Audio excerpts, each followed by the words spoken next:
Warning: the following program is solely intended for a mature audience. Any of the idiotic opinions and views expressed on this show are solely opinions of Dark Fringe Radio and not of its advertisers, which is completely pointless because this poorly produced, dumbass podcast has no advertisers. Furthermore, any rebroadcast or redistribution of Dark Fringe Radio podcast without the permission is strictly prohibited. If you do, we will find you. Then we will send 3 black-eyed children to your home or office to collect your soul. Thank you. Enjoy the show.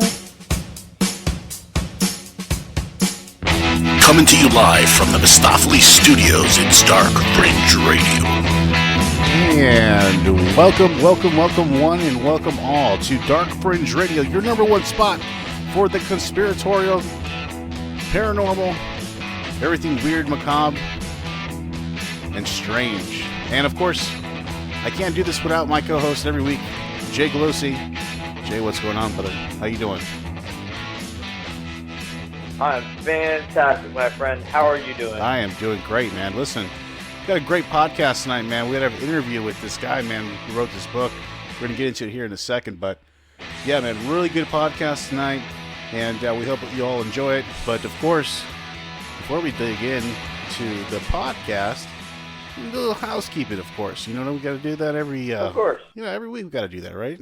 Yeah, got to keep the toilets clean. Exactly. So, want to remind everybody how you can follow us. Of course, on social media, you can follow us on Facebook, Twitter, and Instagram. Just look up Dark Fringe Radio.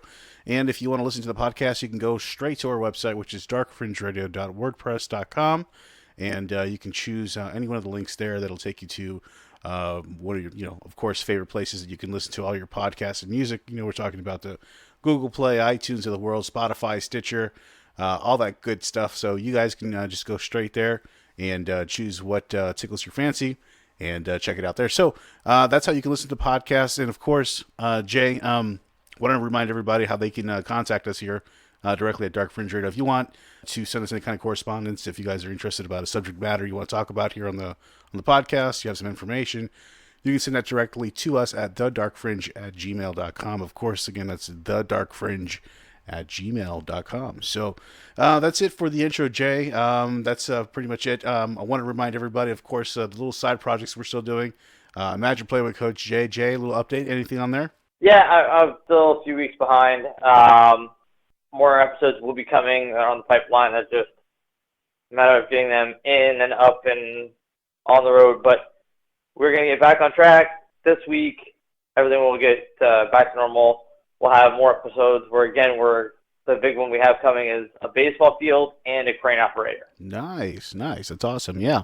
And of course, the holidays are coming right around the corner. So maybe you'll have something, that's revolving around that too. So remind everybody. Possibly. Why you gotta be giving away my secret? Hey, I'm just trying to help out. That's all I'm trying to do, brother. But yeah, listen, that's a great thing. And of course, that's Imagine Play with Coach Jay. You can check that out on YouTube. So again, that's Imagine Play with Coach Jay. Really wholesome, good fun for the kids. Stuff that you don't have to worry about them, listening to and like, oh, I wonder what's going on. No, you don't have to worry about that. Jay's got you. So Imagine Play with Coach Jay. Check that out for the kids. So that's it for the intro, Jay. That brings us, of course, to the mailbag. You ready for the mailbag, my friend? Please check your mailbox. I am ready for the mailbag. All right, man. So I just got one this week because I was kind of slacking on the mailbag for this week as far as looking through all the emails and stuff like that. But I did have one here that was pretty interesting, and I wanted to bring it up. And, of course, let's see. Here we go. So this one's from a Christian Foster from Syracuse, New York, Jay. And the subject is Billy Jack Haynes. So, interesting. Hey, guys, Christian from Syracuse. I was listening to another podcast called Keeping It 100, and they were talking about an old wrestler by the name of Billy Jack Haynes. And he claims that during his time while he wrestled in the WWF in the mid to late 80s, he was also one of the biggest traffickers of cocaine during that time.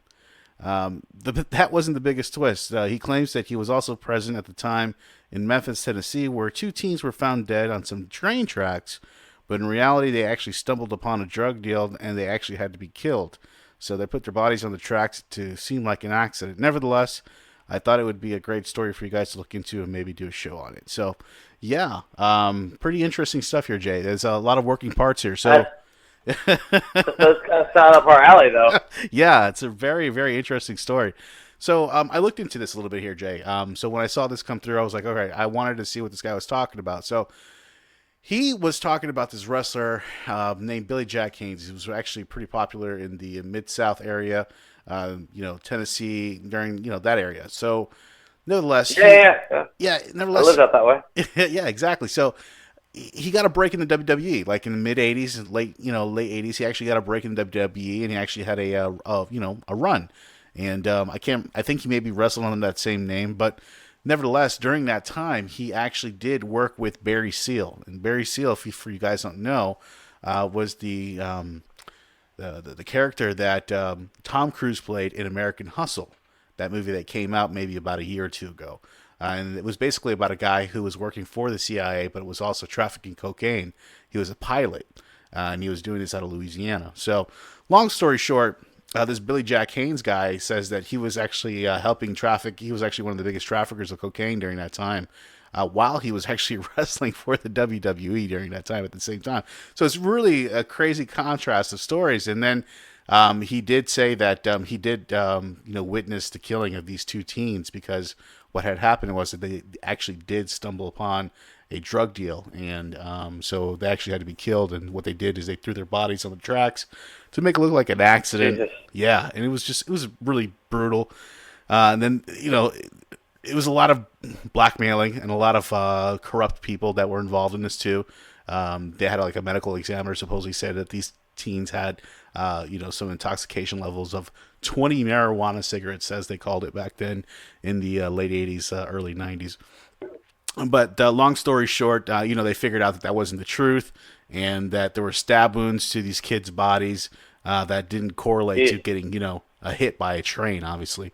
So yeah, it was, just a crazy story. And then obviously this wrestler happens to be involved in it. So it's a pretty, interesting story. I think, it's a good topic for us to maybe do a podcast on. What do you think, Jay? Oh, that sounds super interesting. I am down to do an episode on it. I will do some research. Yeah, pretty interesting stuff. So listen, thanks for sending that in. I really do appreciate that regarding Billy Jack Haynes. And listen, that's it for the mailbag, Jay. So, of course, that brings us to one of our newest segments here. Of course, is called What the F Florida Man. And for those that don't know and are stumbling upon our podcast here for the first time, this is a segment where we talk about Florida and some of the crazy individuals that come out of this crazy state that me and Jay live in. And, of course, before we get started here, Jay, we got to do the intro. You ready for the intro? I'm always ready for this intro. I love this intro. Here we go. Florida man. A Florida man. A Florida man. A Florida man. Now to the town of Seffner, Florida, near Tampa, where last night the earth opened up, as it does increasingly, and this time it swallowed a 37-year-old man as he slept in his home. A man accused of destroying a liquor store in Okaloosa County told police he was in Alice in Wonderland. Matthew Horace Jones also said a caterpillar smoking a hookah told him to do it. A man calls 911 while Collier County Sheriff's deputies are chasing him, and he says Donald Trump, our president, is his personal friend, a close one at that. A Lake Forest man is not too happy. He's accused of getting violent when waiters at a restaurant told him they weren't giving away free pizza. Covering Florida this morning, a Key West man is behind bars. Investigators say he was caught with a large amount of cocaine hidden in this Cookie Monster doll. Holy shit! All right, so What the F Florida Man, Jay? What do you have for this week for What the F Florida Man? A Fort Pierce woman tells authorities that it must have been the wind that blew the cocaine into her purse. So the wind just blew cocaine into her purse? Reported by Kenesha Posey. She was one of the passengers in the car that was stopped by the Fort Pierce police late last March. The police said that the car smelled of marijuana. And after that, they realized that they had cocaine and marijuana in separate bags that were found inside the lap of this Miss Posey. Let me ask you a question, Jake. Let me pause real quick, if you don't mind. Yeah. Let me ask you a question, Jay. So, Yeah. let's say you're riding dirty, right? You know you got cocaine on you, right? Let's just say, in a hypothetical, maybe, this is severely hypothetical. parallel universe. Okay, let's just say. So you're riding dirty. Multiverse, I guess. Parallel universe. You're riding dirty with some cocaine on you. Would you be puffing marijuana like in your car and reeking of marijuana just to pose even more or even attract more attention to you? Wouldn't that make sense not to do something like that? Here's the problem, Will. Okay. You are adding logic where logic doth not go. You shut out that turd. Yeah, listen, I don't know, man. Common sense is not common. It's the weirdest thing for something to be named. Yeah, you're right. Because it's not at all what it is. So the wind blew cocaine into this woman's car, basically, you're saying. Well, that's what she was saying. She was saying that, the baggies must have blown it off the wind and landed in my purse. The weirdest fucking thing. Doesn't deny the marijuana, but the cocaine, woohoo! That came from Jesus. That came from the sky. That came from heaven. That was heaven cocaine. Came in through the wind. It's angel dust. Angel dust. Yeah, that's what it was. That's some crazy shit. So she said that, and of course, they weren't buying that story, right, Jay? Nope. They ended up having to go to jail and go to court. Yeah. Well, there you go. So, of course, what the F woman, Florida woman, let's say, saying that, of course, the wind blew cocaine into her car. So only here in Florida, Jay. Only in Florida, where cocaine just floats on the breeze. It does get kind of gusty here, man. Every once in a while. That's definitely clears your sinuses. But I've never had a bag of cocaine just fly into like anything in my car. That's a very interesting story. Yeah. So, yeah. I can't say I've ever been driving down the road with my window down and all of a sudden just, oh shit, look, there's a baggie of cocaine in my lap. What? Oh boy, yeah. All right, Jay. Well, listen, thanks. I can't believe that happened again. Again, yeah, like it happened so many times before.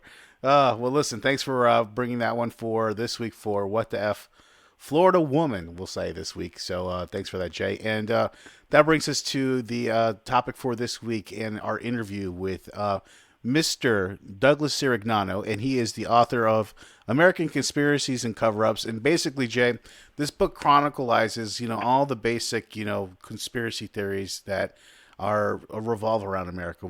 They talk about the Gulf of Tonkin. They talk about JFK, of course. They talk about 9/11.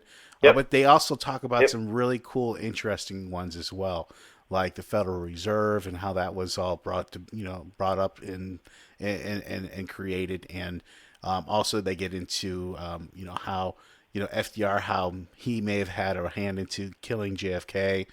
So it really gets into some really other conspiracy theories. But it's a great book for somebody who's a beginner. Who's really interested in getting into conspiracy theories. And these are some really good ones because they're all true. I mean, these are true events that happen that are actually written in history. And of course, all this stuff has been, uncovered through the Freedom of Information Act. So over 50 years, something that's classified has to be unclassified. So all this stuff starts coming out over time, Jay. And, it's all this stuff is being proven to be correct. The CIA infiltrated the media, all these things. That's another one that they talk about in the book. So it's really, really interesting, a really interesting look into all the conspiracy theories that revolve around America and basically, describes how our country was created. So it's a really interesting book. And we're going to talk to, of course, Douglas Cirignano tonight regarding his book, American Conspiracies and Cover-Ups. So make sure you guys stay tuned. Check it out and enjoy. Hello, everyone. This is Ethan Clay from Ghost Founders, and you're listening to Dark Fringe Radio.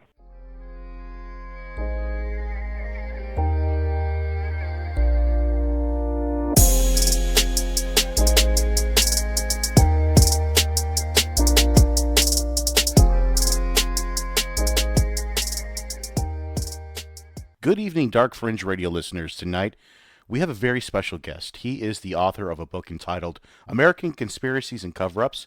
It's a fascinating look into some of America's most well-known and some not so well-known conspiracies throughout history that were proved to be true.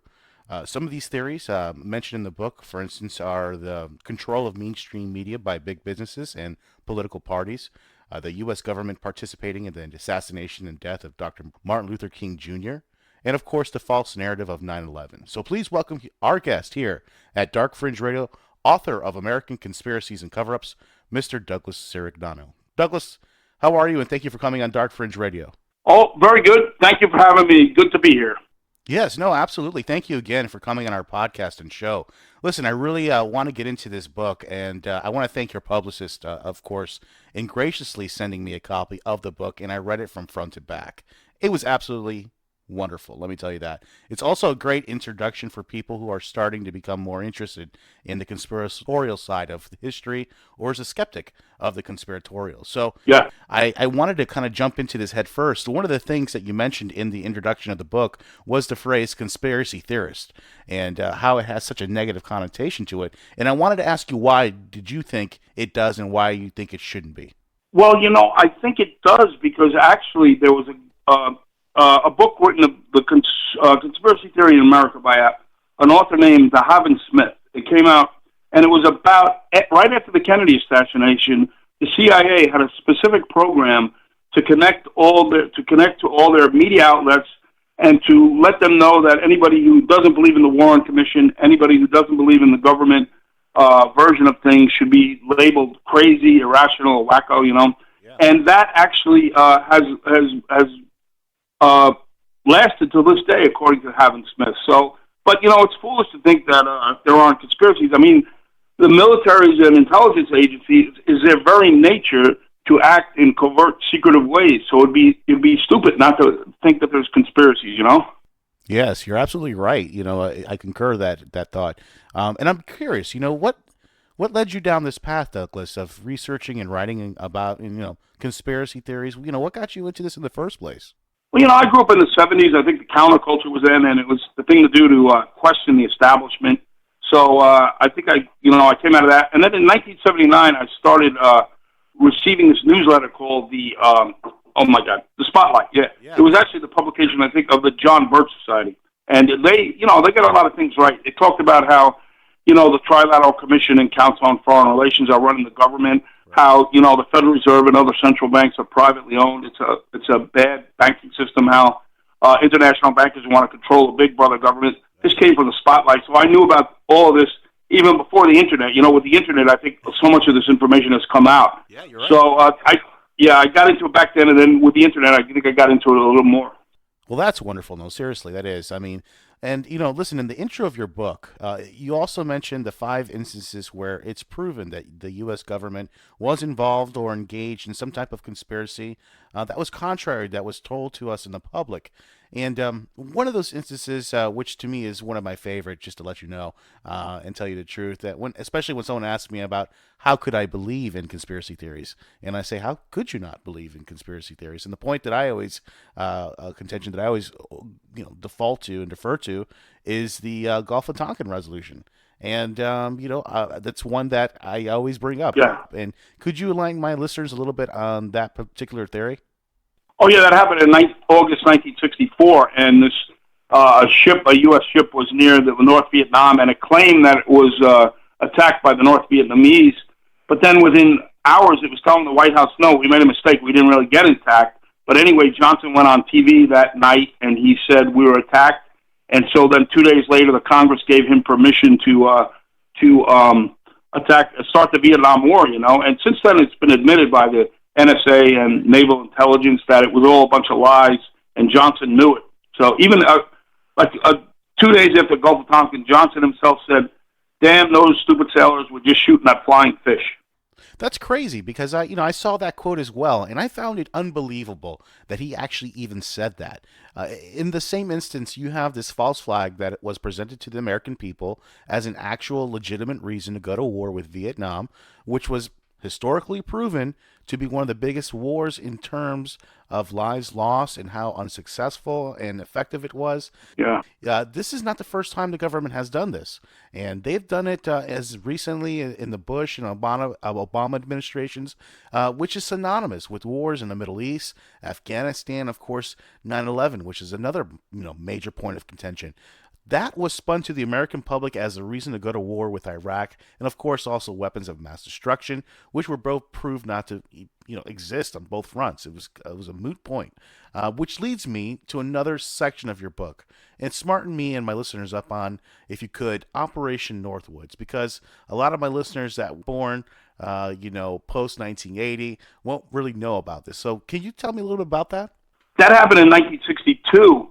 The Joint Chiefs of Staff, the highest-ranking generals, they wanted to go attack Cuba and get rid of Castro. So they presented a plan to Robert McNamara, Secretary of Defense, and JFK, that they were going to fake attacks against America. They were actually going to blow up ships and blame it on Cuba. They were going to hijack planes and blame it on Cuba, so that would give them an excuse to go attack Cuba. But it was JFK said, no, we're not going to do this. But if he had said yes, then the Joint Chiefs of Staff, they were going to do this. It would have been a whole fake operation to get us to attack Cuba. Anybody can go read about that online. Look up Operations Northwoods. You can actually read the actual paper that was presented to Kennedy. Yeah, and I find it absolutely fascinating. I mean, it's just amazing that even something like that was even proposed. And I mean, they even gave like the recommendation of, you should probably do it by ship or by airplane. That they actually recommended that. You know what I mean? Like they even gave their own 2 cents into it. So to me, it's just like it's right there is the most red flag of red flags that you could ever propose. Another one of those. Makes you wonder what else they do. Yeah. Yeah, no, of course. Makes you wonder what else are they doing. Exactly. What else are they doing? Exactly. Another one of those 5 instances that you mentioned in the introduction of your book, and I didn't want to give them all away, but I would like to discuss one more, which is the Manhattan Project. And I find this particular subject very intriguing and fascinating because most people don't understand the scale of how many people and the network of people that were working on this project, to the degree of entire cities were made up of workers, and none of them knew what they were working on because it was so compartmentalized. That was the Manhattan Project from 1942 to 1946. Franklin Roosevelt started a program to build nuclear bombs, and about 130,000 workers were working on building the bombs, but they didn't know they were building nuclear bombs. It was kept a total secret. The press didn't report on it. The Congress didn't know about it. Not even Harry Truman knew about it. And it just, maybe it was the right thing to do because they were trying to build a bomb so Germany didn't hear about it. But it shows you what kind of secret can be kept in the government. 130,000 people are working on something, and they have no idea what they're working on. It just finally became known when Truman announced that we dropped the bomb on Japan. But Truman, he announced that in August 1945. He didn't even know about it until April 1945. Nobody even told him. Wow. So he was even kept in the dark that long. Yes.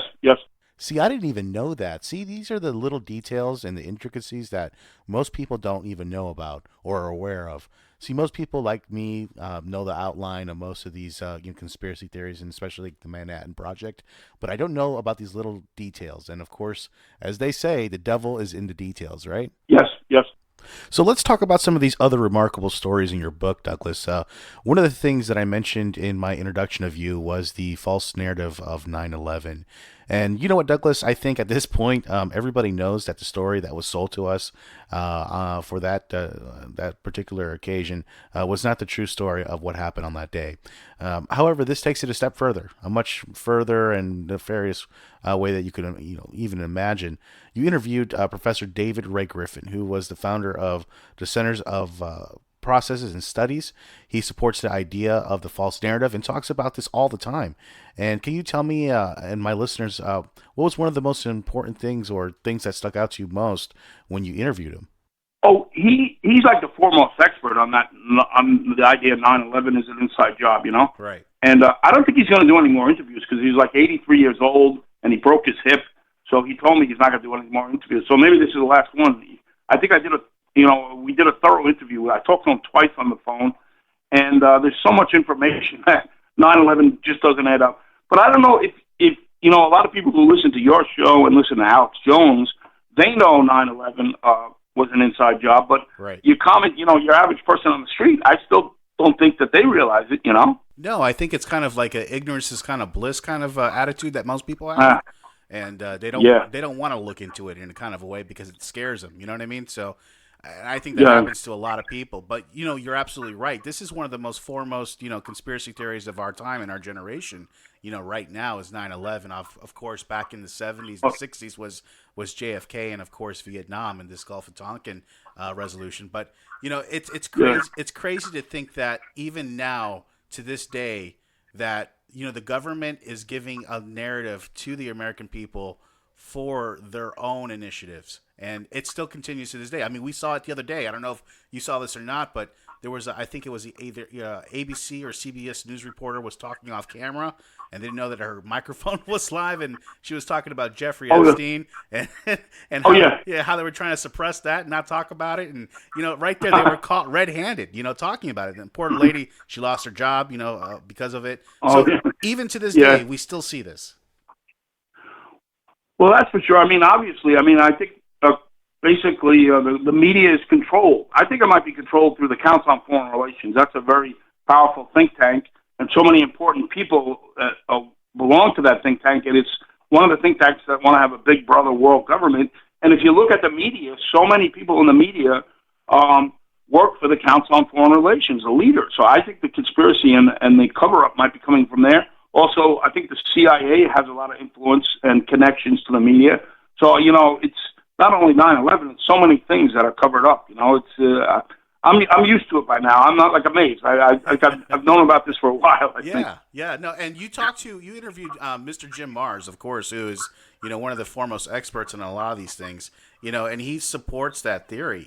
He talks about the League of Nations. He talks about the Council of Foreign Relations, which most people don't even know about. You tell them about the CFR, and they don't know what the hell you're talking about. You know what I mean? Yeah, that's true. And people don't realize how much power these people have. Yeah, it's a deep state that Donald Trump is talking about. That deep state is Bilderberg and Council on Foreign Relations, I think. Yeah, and the Bilderberg thing is actually quite interesting to me because there's kind of a connection with Prince Bernard, right? And him being like connected to the Rothschilds and all that. Yes.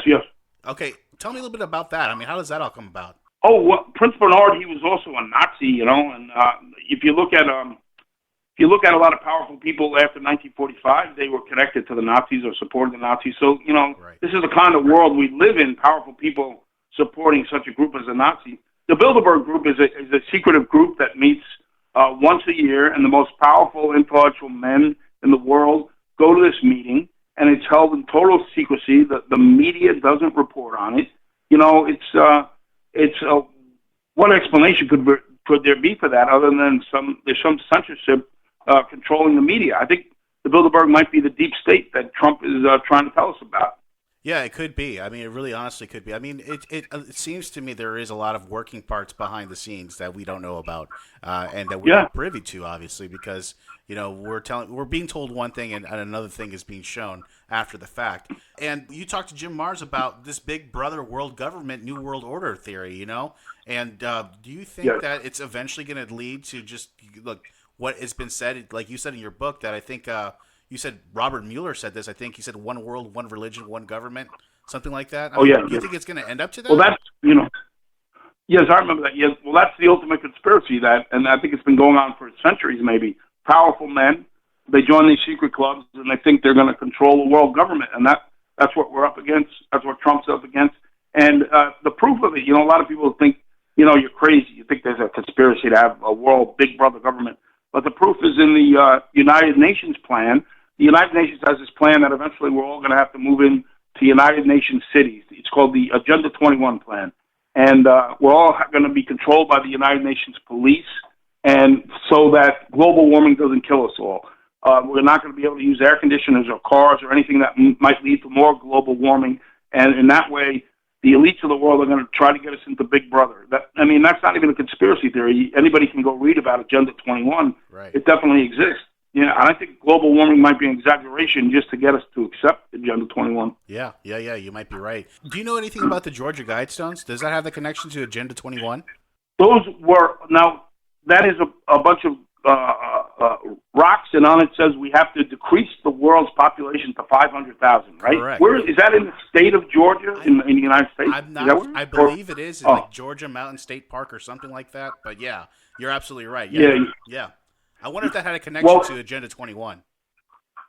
Well, it probably is because, I think that, there was a group called the Illuminati. They got together in 1789, very powerful men, and they wanted to control the world government, and that has been passed down to future generations of very powerful men and exists today. And one of the things these guys want to do, I think it's international bankers that have small groups and control the world. They want to decrease the world's population. That's a belief a lot of people have. Jim Morris wrote a book about that. And this Guidestone, Georgia Guidestone on there, it says we have to decrease the world's population to 500,000.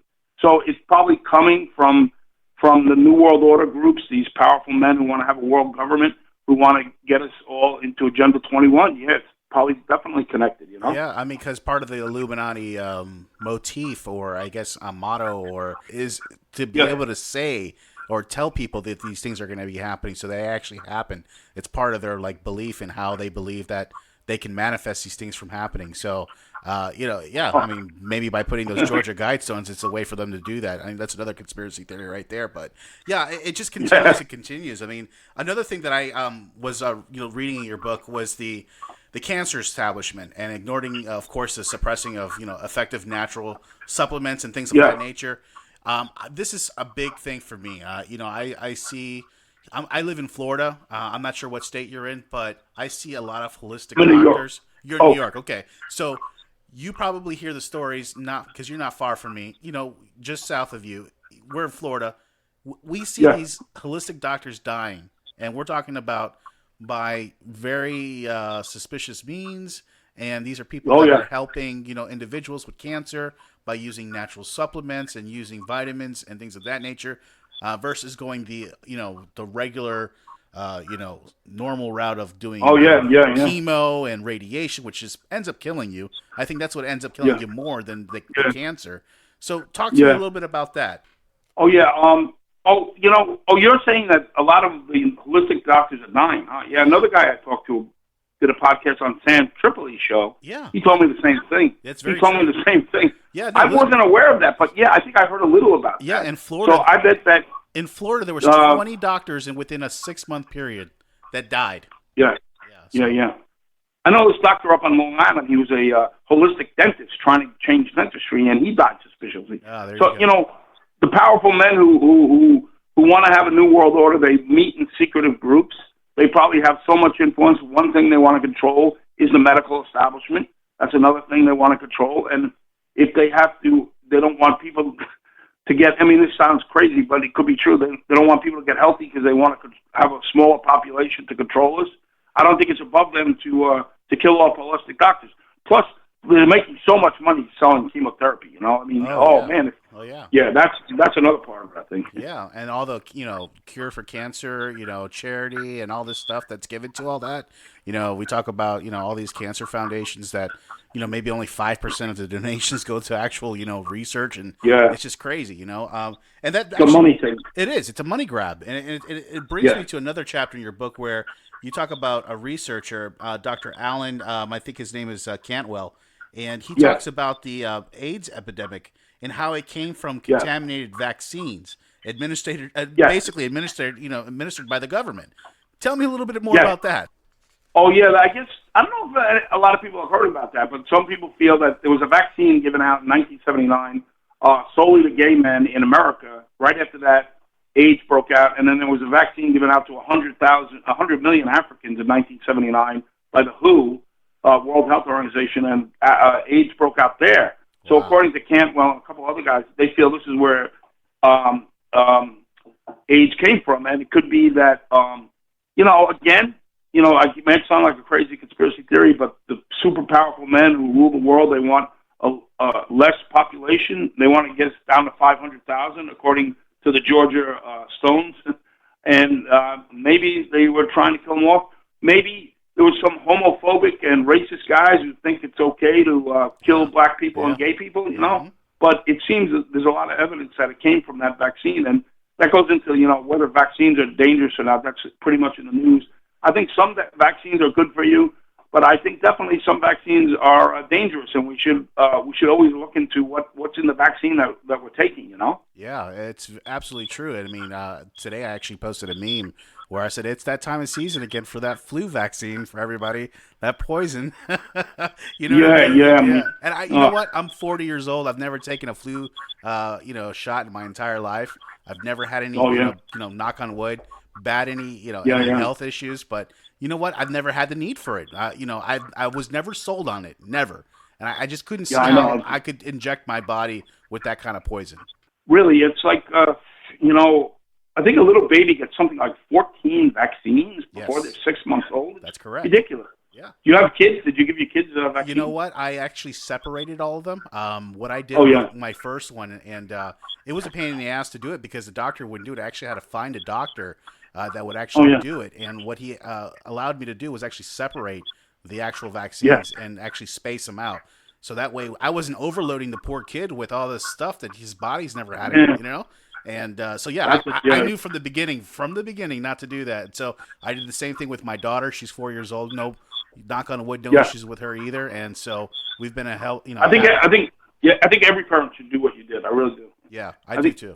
Some vaccines are good for you, but you got to be careful, especially that one that is supposed to wipe out measles, mumps, and rubella at the same time. The MMR shot, correct. Measles, mumps, and rubella, correct. Yeah. That seems to, so many parents who said that hurt their child. Yeah. I think it's being covered up because the pharmaceutical companies, they provide so much advertisement to the media.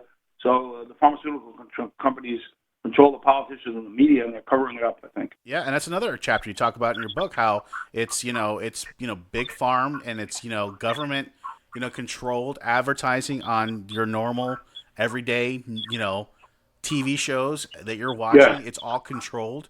The things that you're seeing, the drug companies. I mean, if you watch TV, normal TV, which I don't, but every once in a while I'll want to watch like Wheel of Fortune or something or Jeopardy. So I'll crack on the TV, but in the between, the commercials are drug commercials, or it's it's a political thing. You know what I mean? So you're absolutely right. I mean, it's completely controlled by politics and of course big pharma. Some of those drug commercials are a joke. I mean, if you take this drug, you may commit suicide. You may get a headache for 3 months. You may shoot your neighbor. They're just admitting they're doing it in our face. It's ridiculous. All not to have diarrhea. Forget it. I'd rather have diarrhea than have all. Yeah, and become suicidal. Right. Exactly. Crazy. Well, listen. One last thing I wanted to bring up here, Doug, before I let you go, was another one of my favorite theories, which is where you talk about Lyndon B. Johnson. Actually, lawyers actually claim that he participated in the assassination of President Kennedy. Everybody talks about the JFK conspiracy. They figure, hey, was it Harvey Lee Oswald? Was it him in the in the reformatory? All that stuff, the repository, all that. Everybody thinks was there the guy in the bush and all that stuff, but nobody really talks about the government. The behind the scenes. The government had a lot to do with what happened, and it's crazy to me that. The crazy part of this whole story was the backstory behind all this. The mafia, the murder, and the cotton allotments. I mean, I wouldn't even think that cotton allotments had anything to do with this, but it actually did. I mean, tell me a little bit about that. Oh, well, yeah. Well, I interviewed Barr McClellan, who was one of Lyndon Johnson's lawyers, and he claims Lyndon Johnson was the mastermind of the Kennedy assassination. I don't. I think Johnson had something to do with it. He was involved. He knew it was happening. But I think it was more the military-industrial complex than the CIA, But that's, I think it's interesting to at least see that Johnson wasn't such a good guy, and he probably had something to do with it. But I don't believe, like, what Barr McClellan says, that he was the absolute mastermind, although some people believe that, But it's still worth reading, I think. It's pretty interesting. The Kennedy assassination is, like, endlessly intriguing, Yeah, and it had to do with like, okay, you take care of this for me, and I take care of this for you, and we can't let this guy come out and let him testify because if he does, people know that the president was taken in on some cotton money. You know what I mean? It's just it's crazy to me that actually happened, or the theory that that could have actually happened, but it actually makes sense. It's the one that makes perfect sense, where you don't have to come up with a lot of conspiracy theories behind it. It makes perfect sense, Yeah, because Johnson came from an area in Texas that was pretty tough. They do things differently down in Texas. If you have a disagreement, political disagreement, down in Texas, you shoot the guy.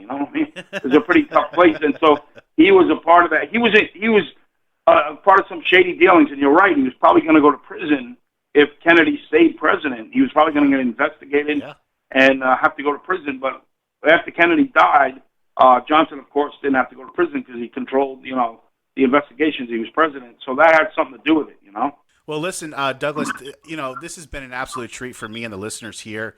Can you tell everybody where they can find your book and more of your stuff? Oh, yeah, my website is the exact name of my book, American Conspiracies and Cover-Ups.com. Got to put a slash between cover and ups. And, then it leads to Amazon. I'm on Amazon there. If you Google my name, I've been on a number of podcasts. You can see the podcasts and whatnot. So thanks a lot. It's been good talking to you. Yeah, no, absolutely. It's been an absolute pleasure, Douglas. And listen, if you have anything else that's coming up in the horizon, please let me know. I really want to support this and have you back on because you've been a great, great guest and you have a lot of knowledge. And I want to bring you back on again for some other conspiracy theories that I'm going to be coming up in the future. I'm actually going to be doing one, a podcast on Jeffrey Epstein. So we're really going to get into it. I live here in Palm Beach. Thank you. I live here in Palm Beach County, so I was in basically the backyard of all this where it's happening. Where they took him into custody and they basically gave him a slap on the wrist and gave him police escorts basically all around town. It was crazy, but I really want to get into it. I want to bring you on for that. That'd be great. But listen, thank you so much for coming on, Doug, and we'll have you on in the future. And thanks. Thank you very much. It's been great talking to you. Thanks a lot. All right, Douglas. Listen, have a great night, and we'll talk again soon. Thank you. Take care. All right, guys, and I hope you guys enjoyed that interview with Douglas Cirignano, of course, author of American Conspiracies and Cover-Ups. You could check him out at that same name. It's just www.americanconspiracies and cover and then a dash and then ups.com. And go right there. You can check out his books or his book and order it. I'm telling you guys, it's a great read. I loved it. I read it from front to back. And I thought it's an easy read. You could do it in probably, a few days, 3 or 4 days. And, it's just something you can just get through pretty quickly. But it's a good read. It'll keep you interested. So, Jay, that brings us, of course, for What to Watch this week, Jay. And what do you have for this week for What to Watch? So this week, my What to Watch is a bit of a classic again. I've been kind of in an old school mood lately. And I went back and I rewatched Accepted, yeah, that's a good one. Which is a great one. It's Jonah Hill back when he was big. You have this story about a kid who was capable but didn't fit in the box, the normal lockstep that society would have him go into. And he finds a way to come up with something so new and so unique and so revolutionary that it has to end up working. Yeah. It has to. So, it's... Remind me, Jay, is this the one where they came up with their own college, basically? Yeah. Yeah, okay. Yeah, right. What had happened is the thing is Justin Long. Right. His character is really smart, but very lazy. And just is kind of out to have a good time.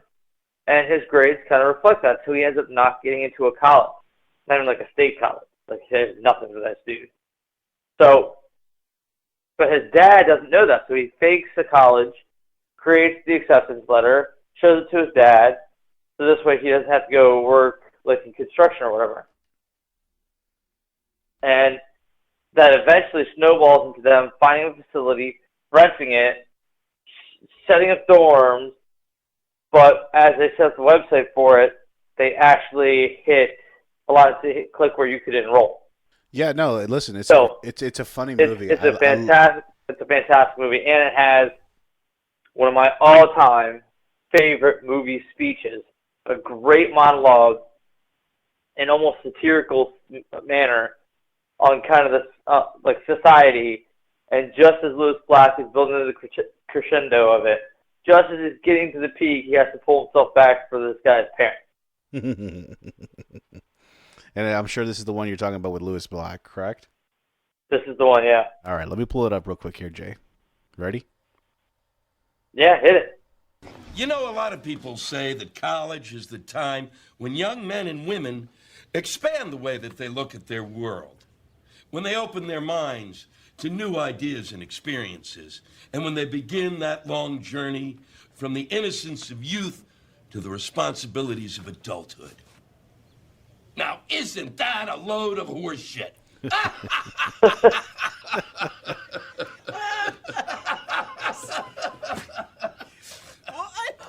Could you explain that to us a little more?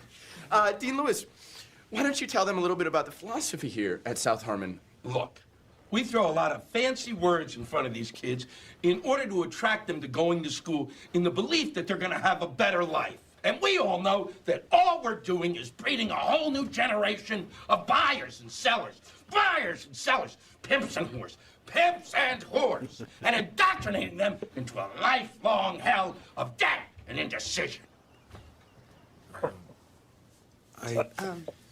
I just don't understand. Do I have to spoon feed it to you? Look, there's only one reason the kids want to go to school. Holy shit.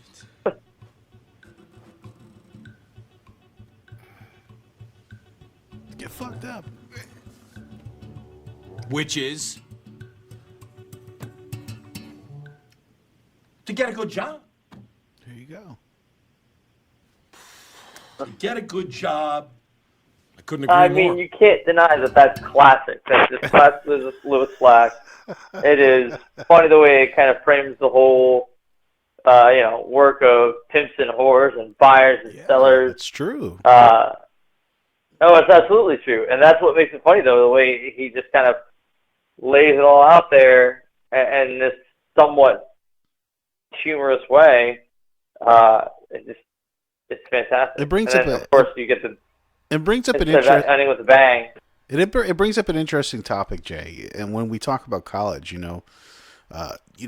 a lot of people, they go to college, they get these student loans, and they end up going to college for whatever it is they go to college for. And most of them don't even end up getting a job in whatever it is that they studied for and spent all that money in. Again, do you think it's a trap, like a money trap? I think it's a money grab. To me, it's like, it's a business absolutely. to me.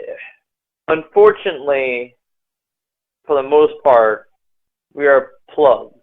Yeah. We are crops.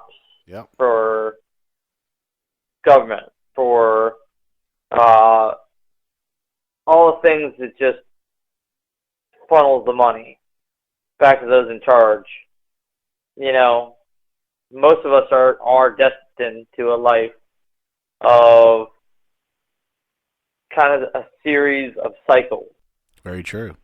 No real freedoms in it. No. Let's go back to the clip. So refreshing to have somebody approach education so rationally. Fucking A.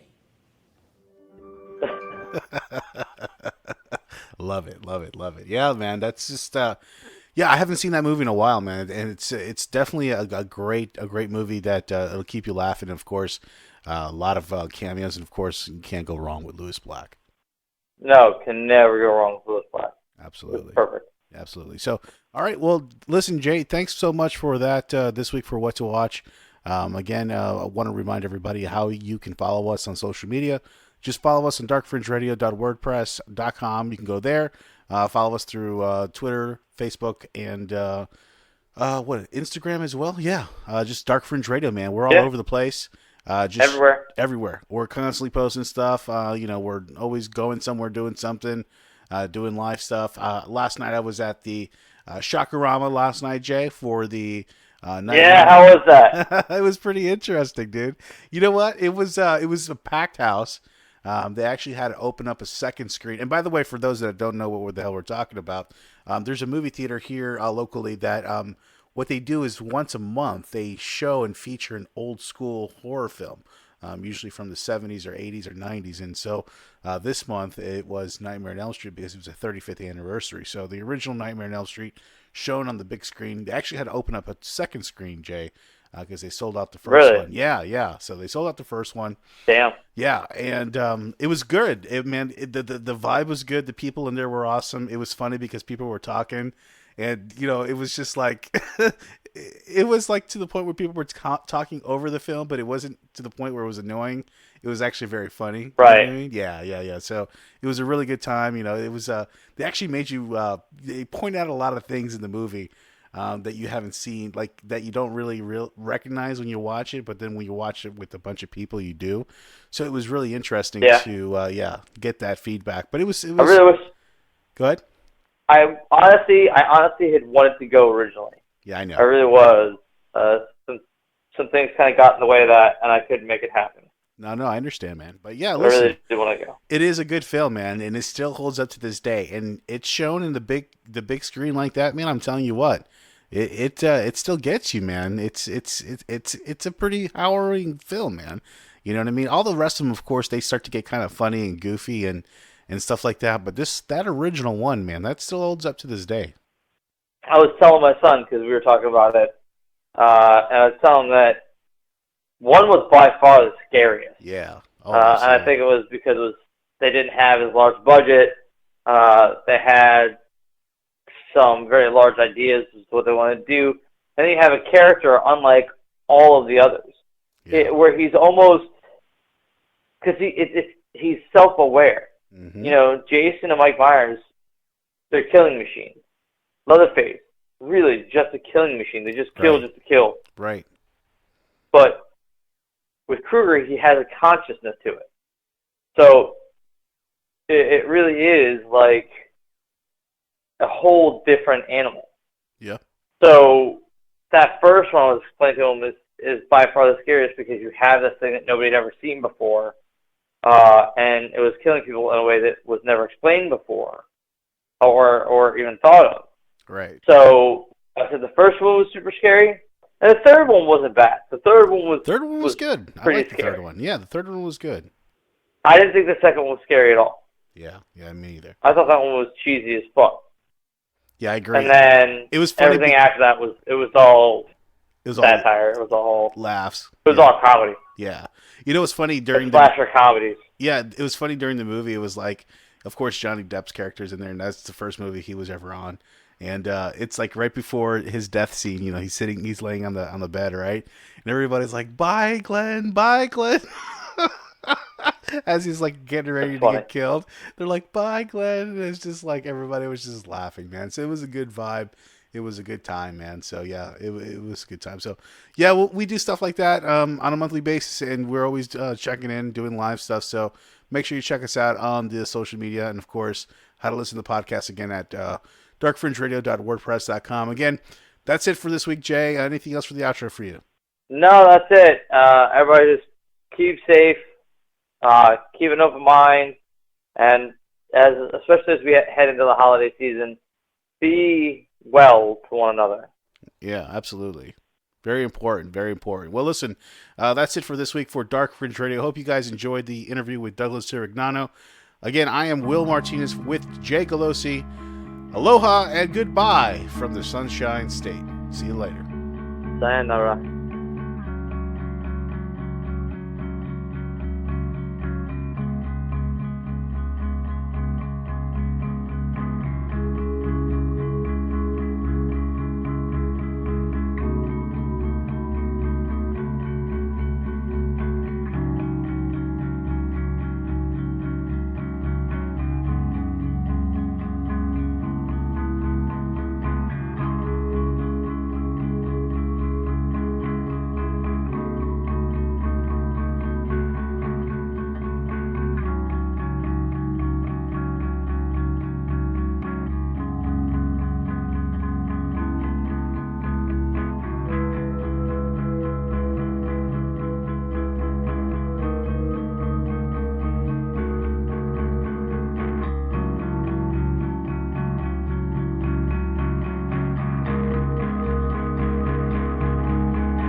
ladies and gentlemen, the President of the United States. Good evening, my fellow Americans. We now stand 10 years past the midpoint of a century that has witnessed 4 major wars among great nations.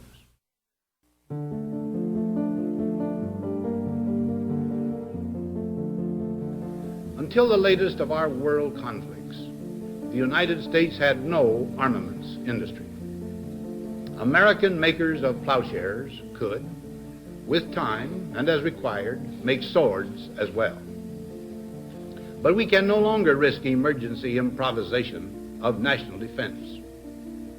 We have been compelled to create a permanent armaments industry of vast proportions. Added to this, 3.5 million men and women are directly engaged in the defense establishment. Now, this conjunction of an immense military establishment and a large arms industry is new in the American experience. The total influence, economic, political, even spiritual, is felt in every city, every state house, every office of the federal government. We recognize the imperative need for this development, yet we must not fail to comprehend its grave implications. Our toil, resources, and livelihood are all involved.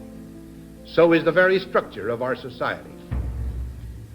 In the councils of government, we must guard against the acquisition of unwarranted influence, whether sought or unsought, by the military-industrial complex. The potential for the disastrous rise of misplaced power exists and will persist. We must never let the weight of this combination endanger our liberties or democratic processes. We should take nothing for granted. Only an alert and knowledgeable citizenry can compel the proper meshing of the huge industrial and military machinery of defense with our peaceful methods and goals, so that security and liberty may prosper together.